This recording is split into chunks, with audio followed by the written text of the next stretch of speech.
దాదాపుగా 27 నెలల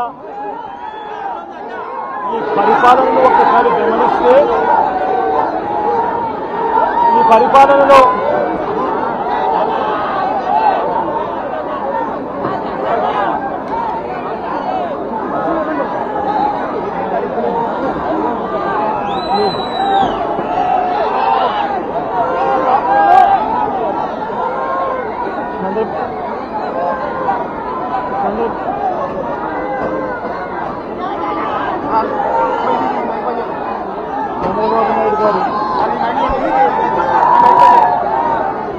చంద్రబాబు నాయుడు గారి పరిపాలనలో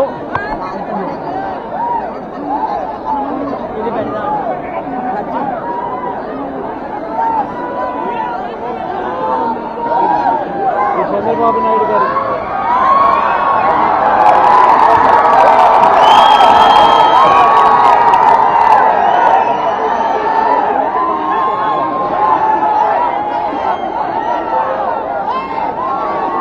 చంద్రబాబు నాయుడు గారి 27 నెలల పరిపాలనలో ఈరోజు అన్ని వర్గాలు కూడా నష్టపోయి ఉన్న పరిస్థితులు కనిపిస్తాయి.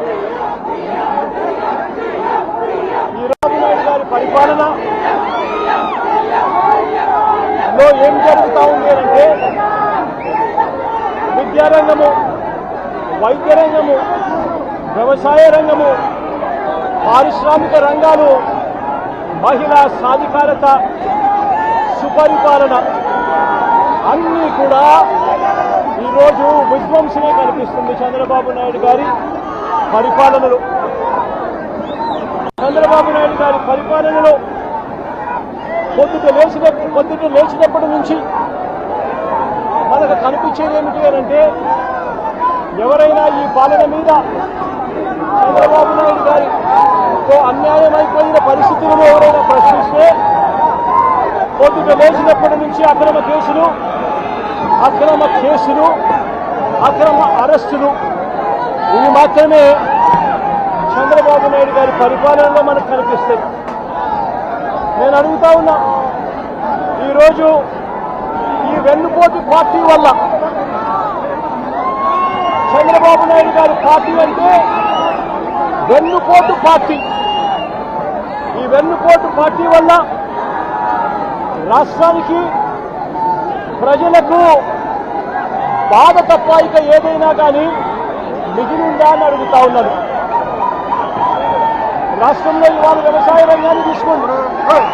67% జనాభా వ్యవసాయం మీద ఆధారపడి ఉన్న నేపథ్యంలో ఈ 26 నెలలుగా కనీసం ఏ ఒక్క పంటకైనా కూడా గిట్టుబాటు ధర వచ్చాయా అని అడుగుతా ఉన్నాను.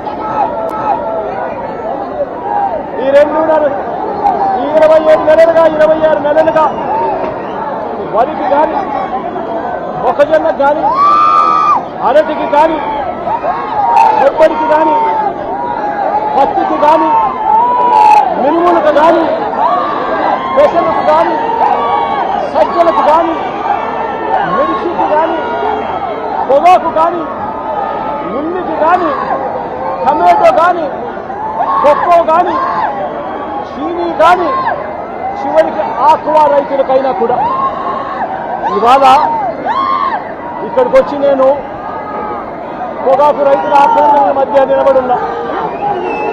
ఈ పొగాకు రైతులకు సంబంధించిన పంటను తీసుకున్నా.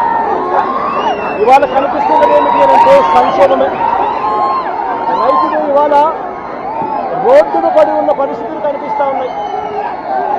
ఈరోజు నా కళ్ళ ఎదిగే గిట్టుబాటు ధర రాక ఇదే జంగారెడ్డిగూడెం మండలం, ఇదే ఏలూరు జిల్లా బుట్టాయిగూడెం మండలం నుంచి వెంకటేశ్వరరావు అన్న తన భార్య ఈరోజు నా పక్కన నిల్చొని ఉంది. ఆ అన్నకు 2 భార్యలు ఉన్నాయి. 10 ఎకరాలు సాగు, గిట్టుబాటు ధర రాక పంట అమ్ముకునే పరిస్థితి లేక ఆత్మహత్య చేసుకున్న పరిస్థితి నా కళ్ళకి కనిపిస్తూ ఉంది. ఈ అమ్మ ఆక్రందన వినేదానికి కనీసం ఒక ఎంపీ, ఒక మంత్రి, కనీసం ఒక ఎమ్మెల్యే కూడా వచ్చి పరామర్శించలేదు వాళ్ళని. రేట్లు అన్యాయంగా పడిపోతా ఉన్నా కూడా కనీసం పరామర్శ కూడా నోచుకోలేదు ఈ తల్లి. నేను అడుగుతా ఉన్నా, ఒకసారి వైఎస్ఆర్ కాంగ్రెస్ పార్టీ ప్రభుత్వం అంటే 2023-24 వైఎస్ఆర్ కాంగ్రెస్ పార్టీ చివరి సంవత్సరం ఒకసారి గమనించినట్లయితే పొగాకు రైతులకు సంబంధించి 2023-24 మధ్య మన చివరి ఏడాదిలో ధరను గమనిస్తే రాష్ట్ర వ్యాప్తంగా అంటే ఉత్తరాది ప్రాంతం, దక్షిణాది ప్రాంతం రెండు ప్రాంతాలు కలిపితే రాష్ట్ర యావరేజ్, రాష్ట్ర సగటు ధర 289 రూపాయలు 2023-24 మధ్య కొనుగోలు జరిగింది. హైయెస్ట్ రేటు 411 రూపాయలు చొప్పున కొనుగోలు జరిగింది. నేను అడుగుతా ఉన్నా, ఈ విషయాలు నేను చెప్పింది కాదు, ప్రెస్ ఇన్ఫర్మేషన్ బ్యూరో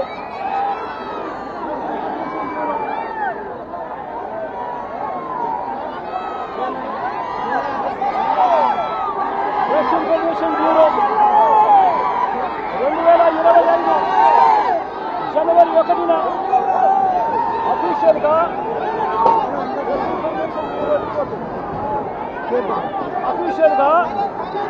2025 అంటే చంద్రబాబు నాయుడు గారు ముఖ్యమంత్రిగా ఉంటుండగా జనవరి 1వ తారీఖున అఫీషియల్గా రిలీజ్ చేసింది. ఆ ప్రెస్ నోట్లో చెప్పిన ఫిగర్ని 2023-24లో దక్షిణ ప్రాంతం, ఉత్తరాది ప్రాంతాలు రెండు ప్రాంతాల యావరేజ్ 289 రూపాయలు చొప్పున 2023-24లో రాష్ట్ర రైతులకు లభించింది అని. అదే మాదిరిగా హైయెస్ట్ రేటు 411 రూపాయలకు కొన్నట్టుగా నిర్ధారిస్తూ ప్రెస్ ఇన్ఫర్మేషన్ బ్యూరో అఫీషియల్గా రిలీజ్ చేసిన ప్రెస్ నోట్ ఇది. నేను అడుగుతా ఉన్నాను, గతమా మాదిరిగా ఉంటే డేట్లతో సహా నేను ఈ వివరాలన్నీ కూడా చెప్తా ఉంటే కేంద్ర ప్రభుత్వానికి సంబంధించి రిలీజ్ చేసిన డాక్యుమెంట్స్ను ప్రజెంట్ చేస్తూ ఉంటే ఈరోజు పరిస్థితి ఒకసారి గమనిస్తే ఇవాళ దక్షిణాది ప్రాంతం, ఉత్తరాది ప్రాంతం యావరేజ్ రేటు రెండు ప్రాంతాలది కలిపితే కూడా యావరేజ్ రేటు కేజీకి 214 రూపాయలు మాత్రమే ఈరోజు రైతులకు తగ్గుతూ ఉంది. అంటే ఎక్కడ 289 రూపాయల యావరేజ్ రేటు, ఎక్కడ 214 రూపాయలు యావరేజ్ రేటు అని చెప్పి ఈరోజు గట్టిగా చంద్రబాబు నాయుడు గారి ప్రభుత్వాన్ని నిలదీస్తూ ఉన్నాం.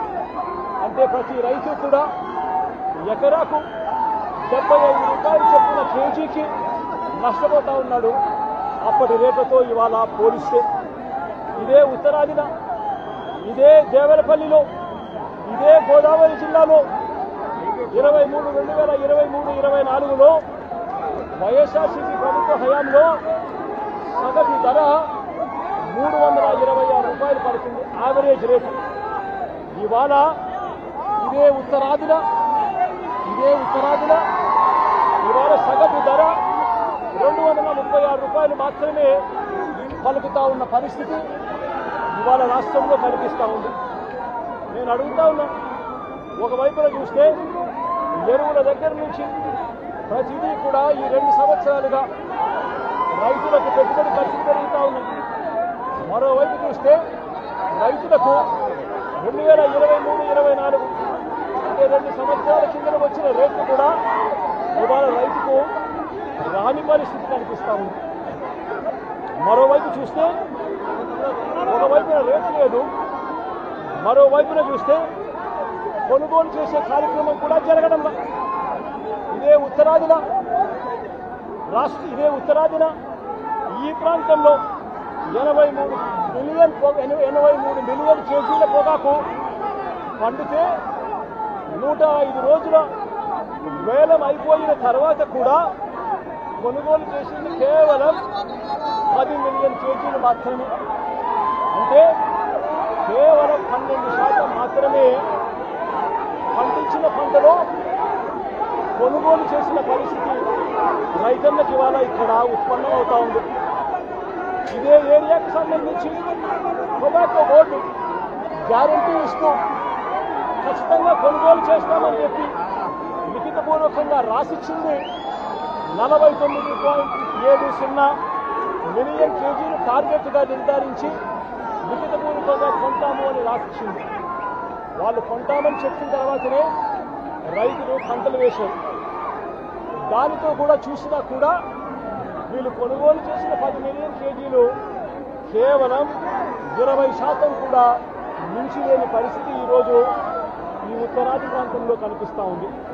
ఇక రాష్ట్ర వ్యాప్తంగా కూడా పరిస్థితి గమనిస్తే రాష్ట్రంలో ఈ సంవత్సరం 232 మిలియన్ కేజీలు రాష్ట్రంలో ఉత్పత్తి జరిగితే ఉత్తరాది ప్రాంతం దక్షిణాది ప్రాంతం 2 ప్రాంతాలు కలిపి ఇవాళకి కొనుగోలు చేసింది కేవలం 47.3 మిలియన్ కేజీలు మాత్రమే కొనుగోలు చేసింది.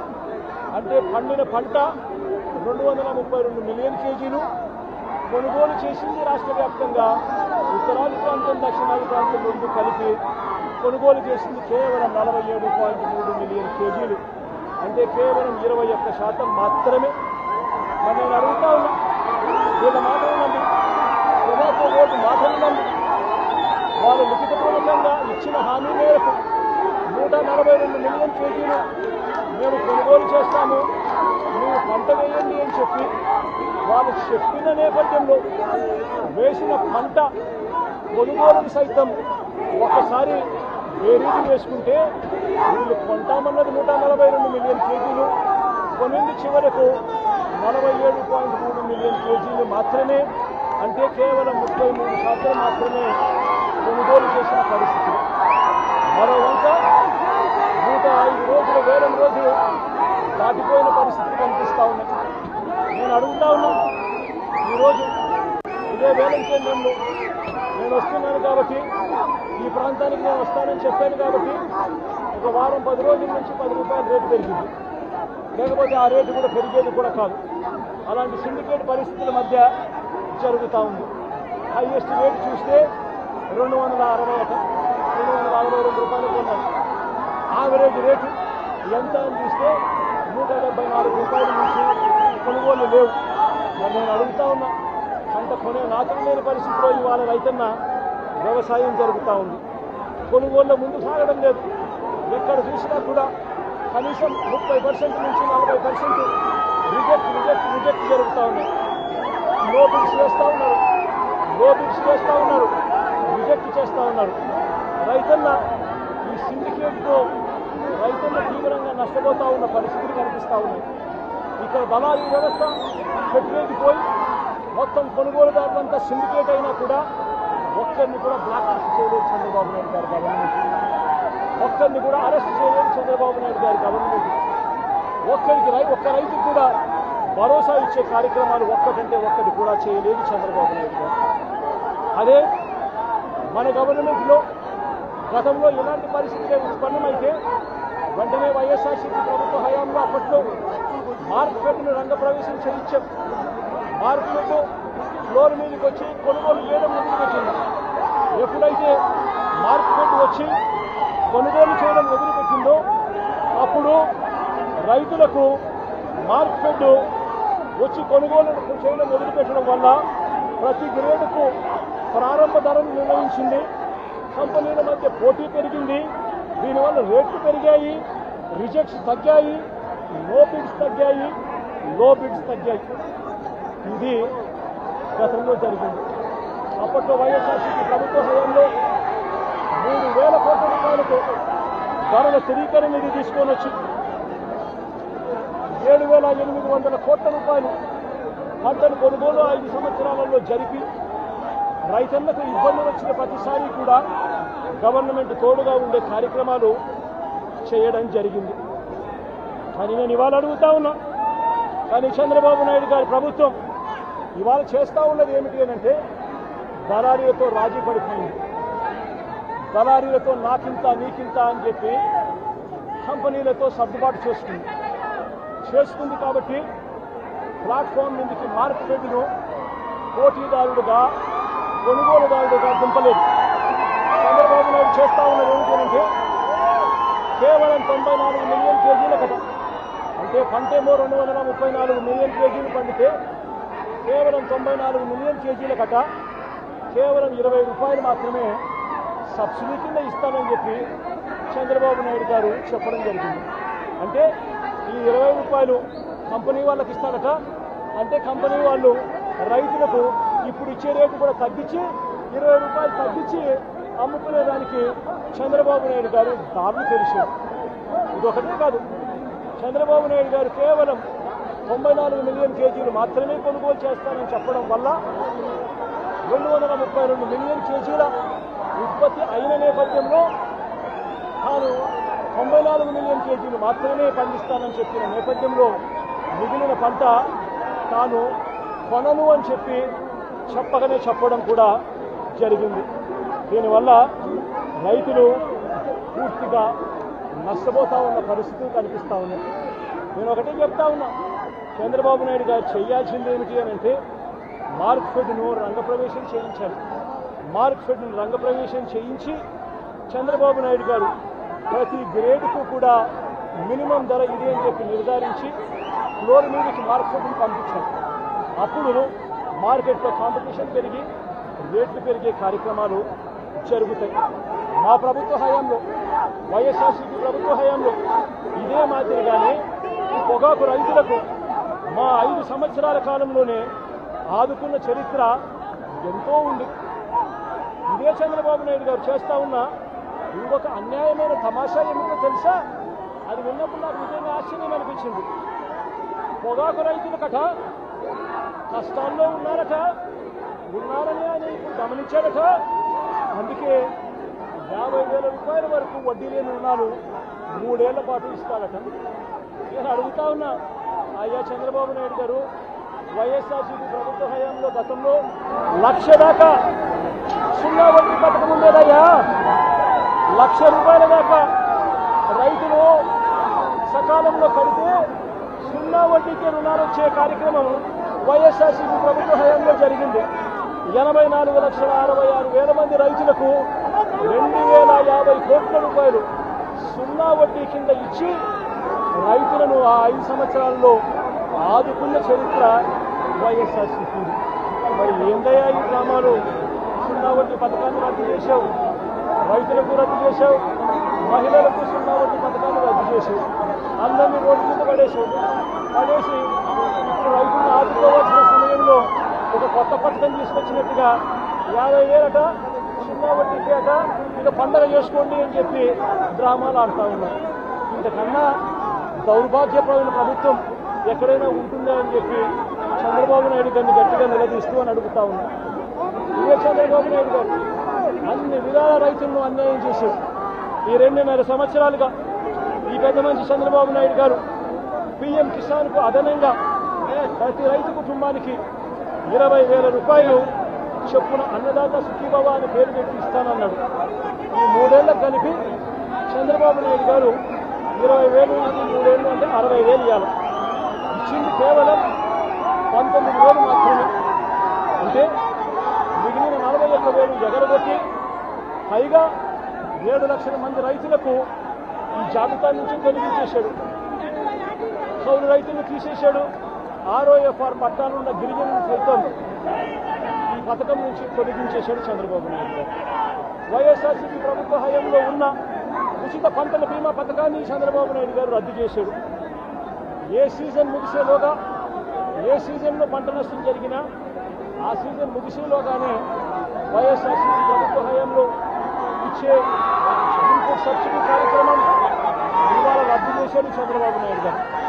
మోంతా తుఫానుకు సంబంధించి 9 నెలలు అవుతా ఉన్నా కూడా ఇవాళకి కూడా బాధిత రైతులకు ₹1 కూడా ఇన్పుట్ సబ్సిడీ ఇచ్చిన దాఖలాలు లేవు చంద్రబాబు నాయుడు గారు ప్రభుత్వం. ఇదే పెద్ద మంది చంద్రబాబు నాయుడు గారు రైతులకు గతంలో అందే సున్నా వడ్డీ పథకాన్ని రద్దు చేశారు. ఉద్దేశపూర్వకంగా రైతు భరోసా కేంద్రాలను నిర్వీర్యం చేశాడు, ఈ క్రాప్ వ్యవస్థను నిర్వీర్యం చేశాడు, టెస్టింగ్ ల్యాబ్లను నిర్వీర్యం చేశాడు. రైతులకు అవసరమైన ఎరువులు సైతం ఈ 2 ఏళ్లలో విపరీతమైన రేట్లకు పెరగడమే కాకుండా మరోవైపున బ్లాక్లో దళారీల దగ్గర రైతులను కొనుగోలు చేయాల్సిన అద్భుతమైన పరిస్థితిలో ఈ రోజు రాష్ట్రంలో వ్యవసాయ రంగం ఉంది. నేను అందుకే చెప్తా ఉన్నా, చంద్రబాబు హయాంలో గిట్టుబాటు ధర వచ్చింది, కేవలం ఏ రైతుకు గిట్టుబాటు ధర రాలేదు, ఏ పంటకు చంద్రబాబు గారి హయాంలో గిట్టుబాటు ధర రాలేదు. గిట్టుబాటు ధరలు వచ్చింది కేవలం ఒకే ఒక్క పంటకు. ఆ రైతులు కూడా చంద్రబాబు గారి వెన్నుపోటు పార్టీకి సంబంధించిన మనుషులే. అది ఏ పంట తెలుసా? ఓ గంజాయి తప్ప. చంద్రబాబు నాయుడు గారు అంటాడు బియ్యం తింటే క్యాన్సర్ వస్తుందంట, కాబట్టి వరికి గిట్టుబాటు ధరలు రాకుండా ధమాలు చేసే కార్యక్రమం చేశాడు. చంద్రబాబు నాయుడు అంటాడు మిర్చి తింటే అసిడిటీ వస్తుందంట, కాబట్టి మిర్చి పంటకు గిట్టుబాటు ధర రాకుండా ధమాలు చేశాడు. మామిడి తింటే చంద్రబాబు నాయుడు గారు అంటారు షుగర్ వస్తుందట, అందుకే మామిడి పంటను కూడా ధమాలు చేశాడు, గిట్టుబాటు ధర లేకుండా రైతులు రోడ్డు మీదకి వచ్చాడు. ఇక పొగాకు పరిస్థితి చూస్తే హెల్త్ దెబ్బతింటుందంట, పొగాకుకు మంచి రేటు వస్తే అని పొగాకు రైతులు కూడా ఇవాళ ధమాలు అనిపించాడు. చంద్రబాబు నాయుడు గారి పరిపాలనలో రైతులు హానికరం, వ్యవసాయానికి చంద్రబాబు నాయుడు గారి పరిపాలన ప్రమాదకరంగా ఈరోజు రాష్ట్రంలో పరిస్థితులు ఉన్నాయి. వైఎస్ఆర్ కాంగ్రెస్ పార్టీ ఖచ్చితంగా ఒత్తిడి తీసుకొచ్చే కార్యక్రమం చేస్తుంది. వైఎస్ఆర్ కాంగ్రెస్ పార్టీ రైతుల పక్షాన పోరాటం కొనసాగిస్తుంది. ఈ ప్రభుత్వంలో ఈ మాదిరిగా ఆత్మహత్యలు చేసుకున్న వెంకట్రావు అన్న భార్య లాంటి కుటుంబాలకు వైఎస్ఆర్ కాంగ్రెస్ పార్టీ ప్రభుత్వం అధికారంలోకి వచ్చిన వెంటనే ఈ కుటుంబానికి అండగా ఉంటాం. ఇది ప్రభుత్వం తప్పిదం కాబట్టి, ప్రభుత్వం స్పందించాల్సిన సమయంలో స్పందించడం లేదు కాబట్టి, ఇవ్వాల్సిన ఎక్స్గ్రేషియా 7 లక్షల రూపాయలు ఇవ్వడం లేదు కాబట్టి, ఇవ్వని కారణంగా ఆ 7 లక్షలకు డబల్ చేసి ప్రభుత్వం తప్పు అని చెప్పి ఒప్పుకొని అధికారుల చేత లెంపలే ఇచ్చి ఈ తల్లికి మన ప్రభుత్వం వచ్చిన తర్వాత మంచి జరిగిస్తాము అని కూడా ఖచ్చితంగా చెప్తా ఉన్నాను.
This is the farmer from Buddhaigudam, Mandapur.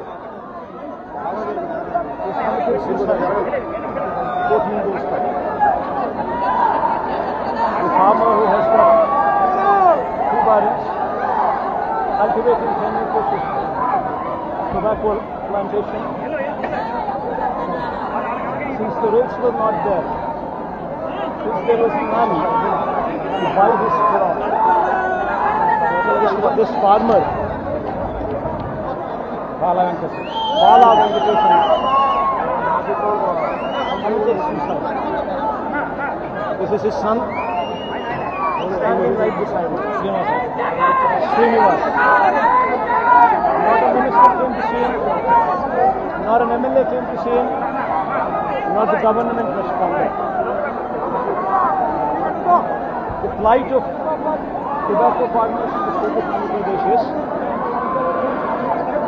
2023-24.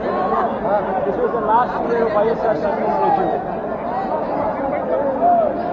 This was the time when the average rate, be it the southern sphere or be it the northern sphere, the average rate in the state was 289.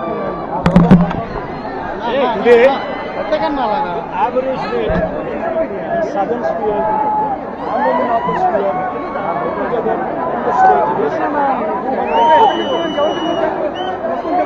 Tell me, 2 years back in 2023-24, these were the rates, 289.